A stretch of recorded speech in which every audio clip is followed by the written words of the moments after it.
Assalamualaikum warahmatullahi wabarakatuh. Di sini saya Muhammad Yana Ramadi dari Prodi Ilmu Pemerintahan semester 4 akan menjelaskan bagaimana proses pembebasan tanah untuk kepentingan umum atau kepentingan negara. Nah, kali ini saya melakukan presentasi ini dalam tugas UTS mata kuliah Politik Hukum dan Agraria.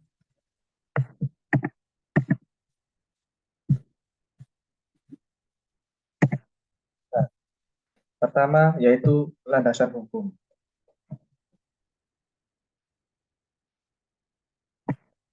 Landasan hukum pembebasan tanah di Indonesia ini diatur oleh Undang-Undang Pokok Undang-Undang Pokok Agraria atau UPA, kemudian terkait berbagai peraturan yang lainnya, UPA itu sebagai dasar hukum utama untuk menetapkan bahwa tanah ini memiliki fungsi sosial dan pemanfaatannya harus dilakukan demi kepentingan masyarakat luas. Nah, dalam konteks pembebasan tanah, UPA memberikan kerangka hukum untuk pengambilan tanah oleh pemerintah atau pihak lainnya dengan tujuan pembangunan yang berdampak pada kepentingan umum seperti infrastruktur, fasilitas, proyek strategis, dan lain-lain. Nah, selain UUPA, pembebasan tanah ini juga diatur oleh Undang-Undang Nomor 2 Tahun 2012 tentang pengadaan tanah dan juga oleh Peraturan Presiden Nomor 1 Tahun 2012 juga sebagai pelengkap mekanisme tersebut dengan petunjuk teknis terkait pelaksanaan pengadaan tanah. Nah, keseluruhan kerangka hukum ini bertujuan untuk memastikan bahwa proses pembebasan tanah ini dilaksanakan secara adil, transparan, dan sesuai dengan prinsip pemerintahan terhadap hak-hak pemilik tanah, sekaligus mendukung pembangunan yang berkelanjutan dan kepentingan umum. Kemudian, dalam pembebasan tanah ini ada dua, yaitu pencabutan hak atas tanah dan juga pembebasan atas tanah.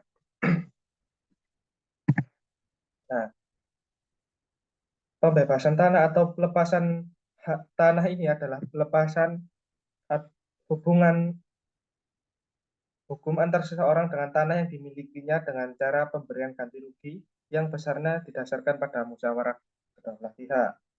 Nah, sedangkan pencabutan hak atas tanah ini itu pengambilan secara paksa oleh negara atas tanah milik seorang yang mengakibatkan hak tanah tersebut itu menjadi hapus tanpa yang bersangkutan melakukan pelanggaran atau kelalaian untuk memenuhi kewajibannya. Nah, yang pertama ini pencabutan hak atas tanah. Nah, pencabutan hak atas tanah ini pengambilan tanah itu secara paksa oleh negara atas pemerintah atau atas untuk kepentingan pembangunan lah.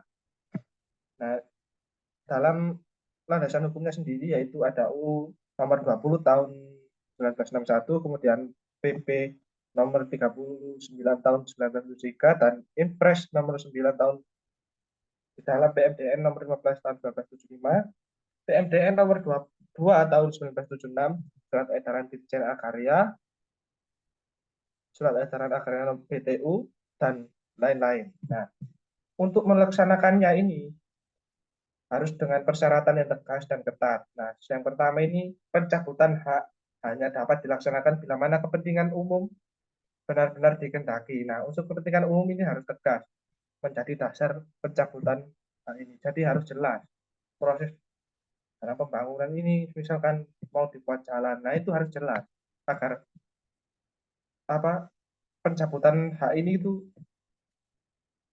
terjalan dengan baik. Kemudian yang kedua itu sesuai ketentuan UU nomor 20 tahun 1961 dilakukan atas izin presiden.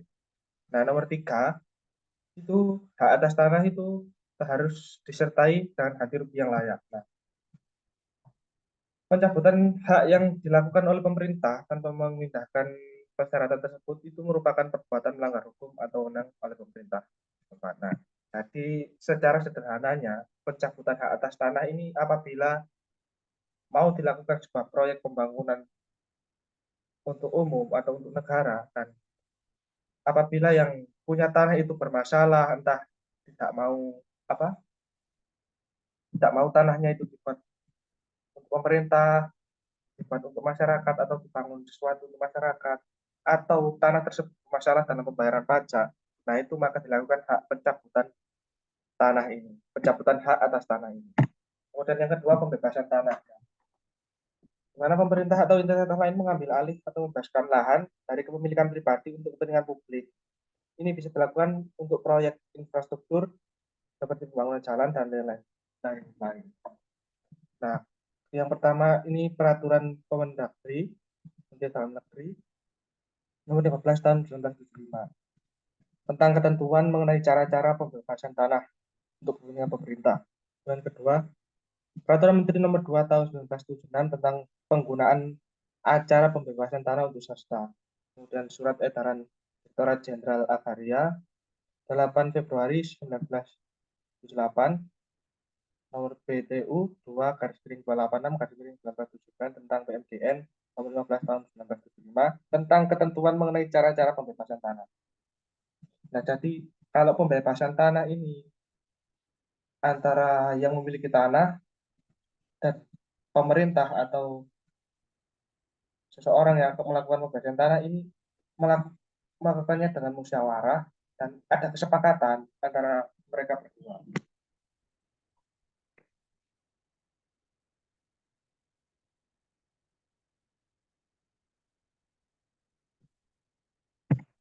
Nah, kemudian ada tata cara penetapan ganti rugi. Yang pertama itu mengadakan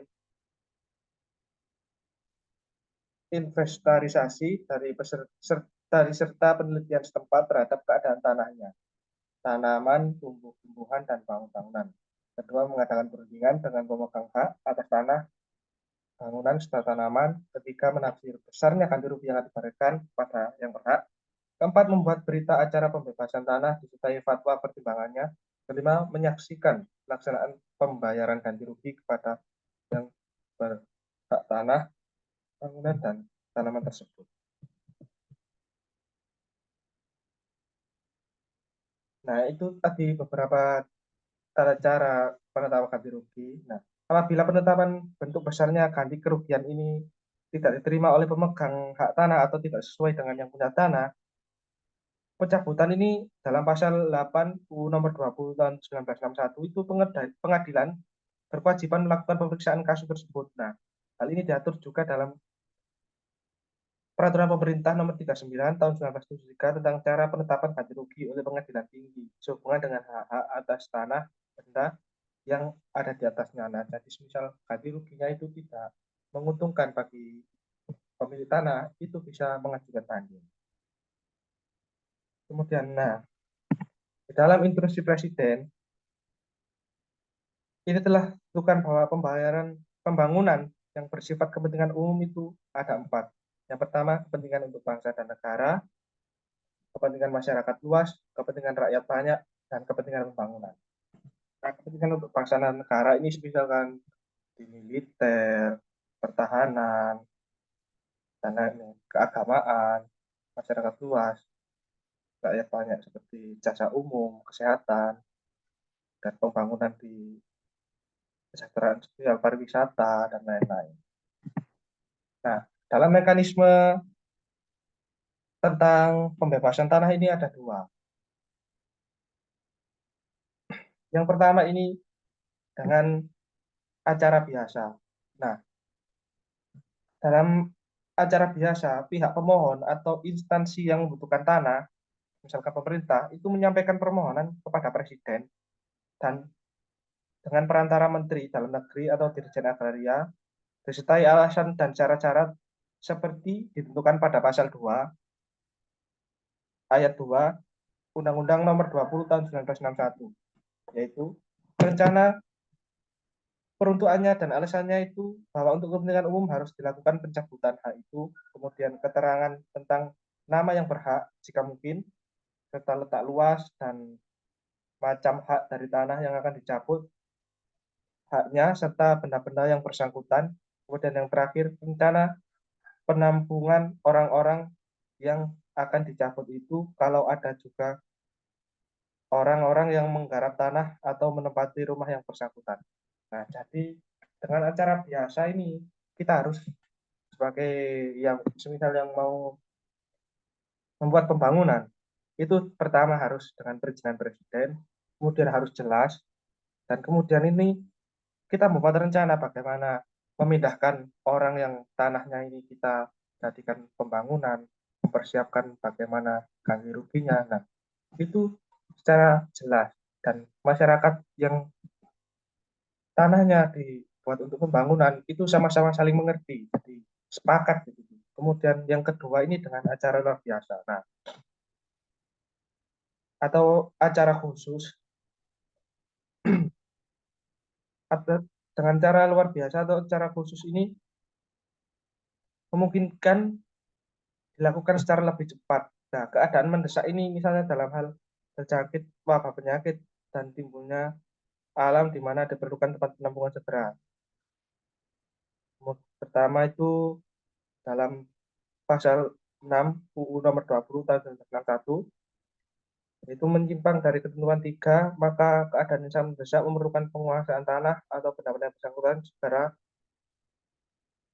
atas permintaan yang kepentingan Kepala Inspeksi Agraria menyampaikan permintaan untuk melakukan pencabutan hak tersebut pada pasal Menteri Agraria tanpa disahkan taksiran ganti kerugian, panitia, penaksiran, dan kalau perlu juga dengan tidak menunggu diterimanya pertimbangan kepala daerah. Nah, kemudian yang kedua, dalam pasal pada ayat 1 pasal ini, Menteri Agraria dapat mengeluarkan surat keputusan yang memberikan perkenaan kepada yang berkepentingan untuk menguasai tanah atau benda-benda yang bersangkutan.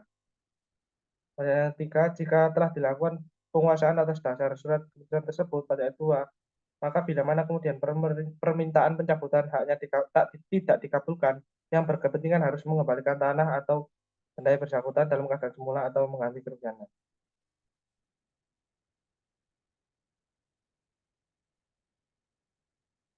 Jadi pencabutan dengan mekanisme dengan acara luar biasa ini misal ada sesuatu kejadian khusus yang mengharuskan tanah itu harus cepat-cepat dikuasai oleh pemerintah yang mengadakan pembangunan. Misal Menteri Agraria tadi dengan mandatnya dari beberapa undang-undang itu bisa mengeluarkan surat-surat dari dipercepat gitu, apa pembangunannya ini. Nah, kalau dengan acara biasa tadi kan lebih terstruktur bagaimana menyiapkan hal-hal apa yang harus dilakukan, ganti rugi, tempat perpindahan penduduk, dan lain-lain. Kalau dengan acara biasa ini bagaimana sesingkat mungkin pembangunan itu bisa berjalan. Nah, untuk contohnya dari pembebasan lahan ini, yakni adalah pembangunan tol Trans Jawa. Nah, proyek tol Trans Jawa ini merupakan salah satu proyek infrastruktur terbesar di Indonesia yang bertujuan untuk menghubungkan kota-kota besar di Pulau Jawa dengan jalur tol sepanjang lebih dari 1.000 km. Proses pembangunannya ini dimulai dari tahap perencanaan yang mencakup studi kelayakan, desain teknis, dan penetapan rute yang optimal. Nah, namun tantangan terbesar ini muncul pada tahap pembebasan tanah, di mana pemerintah itu harus bernegosiasi dengan pemilik tanah untuk memberikan kompensasi yang adil, yang seringkali menemui hambatan karena pemilik tanah merasa ganti rugi yang ditawarkan itu terlalu rendah dan permasalahan lain-lain. Nah, masalah administrasi seperti sertifikasi tanah yang tidak jelas itu juga memperumit dalam proses pembangunan tol Trans Jawa ini. Nah, kemudian untuk mengatasi sengketa, pemerintah ini menggunakan mediasi dan dokter hukum. Para konflik dapat diselesaikan oleh jalur pengadilan. Jika gagal mediasi, setelah pembebasan tanah, proses konstruksi dimulai dengan pemilihan kontraktor melalui tender. Nah, tahap ini menghadapi tantangan seperti kondisi geografis yang sulit, cuaca ekstrim, dan koordinasi antar kontraktor. Keterlambatan pembebasan tanah ini sering menyebabkan penundaan jadwal konstruksi. Jadi tidak hanya dalam pembebasan tanah saja, gagalnya pembebasan tanah ini juga menyebabkan gagalnya pembangunan ini menjadi ditunda begitu. Nah, setelah konstruksi selesai, tol Jawa ini diuji untuk memastikan kualitas dan dibuka untuk umum. Nah, proyek ini itu meningkatkan konektivitas antar kota-kota Pulau Jawa, mengurangi waktu tempuh dan mempermudah distribusi barang yang pada gilirannya mendorong perkembangan ekonomi daerah. Nah, namun proyek ini juga menghadapi kritik terkait dampak sosial seperti relokasi penduduk dan hilangnya lahan pertanian. Nah, secara keseluruhan, proyek tol Trans Jawa ini mencerminkan kompleks pembangunan infrastruktur besar di Indonesia, di mana pemerintah harus mengatasi berbagai tantangan untuk mencapai tujuan peningkatan konektivitas dan pertumbuhan ekonomi. Nah, evaluasi ini juga harus terus dilakukan untuk menilai keberhasilan proyek dan melakukan penyesuaian untuk optimalisasi penggunaan jalan tol. Nah, dari kesimpulan apa yang bisa saya sampaikan ini dapat saya simpulkan bahwa pencabutan hak atas tanah itu merupakan suatu sarana diselenggarakan oleh pemerintah untuk mengambil hak atas tanah warga demi kepentingan umum, yang di dalamnya terdapat kepentingan bersama rakyat, kepentingan bangsa dan negara, serta kepentingan pembangunan. Nah, untuk kepentingan umum termasuk kepentingan bangsa dan negara, serta kepentingan rakyat, demikian pula kepentingan pembangunan, maka Presiden dalam keadaan memaksa setelah mendengar Menteri Agraria dan menteri yang bersangkutan lain itu dapat mencabut hak-hak atas tanah dan benda-benda yang di atasnya. Nah, kemudian ada dua pembebasan tanah, yakni pencabutan hak atas tanah dan pembebasan tanah. Kalau pembebasan tanah ini secara musyawarah dan mufakat, artinya kedua belah pihak yang membangun dan yang tanahnya yang dibeli ini sepakat. Kalau pencabutan hak atas tanah ini menuai beberapa konflik, seperti misal ganti ruginya kurang atau tanah tersebut bermasalah dalam pembayaran pajak, ini maka dilakukan pencabutan hak atas tanah. Nah, kemudian mekanismenya itu ada dua, dengan acara biasa dan acara luar biasa. Sama dengan pembebasan tanah dan pencabutan tanah, kalau yang biasa itu lebih secara struktur, kalau yang dengan acara luar biasa itu bagaimana dipercepat untuk pembangunan. Sekian dari saya, mungkin itu yang bisa saya sampaikan, kurang lebihnya mohon maaf. Assalamualaikum warahmatullahi wabarakatuh.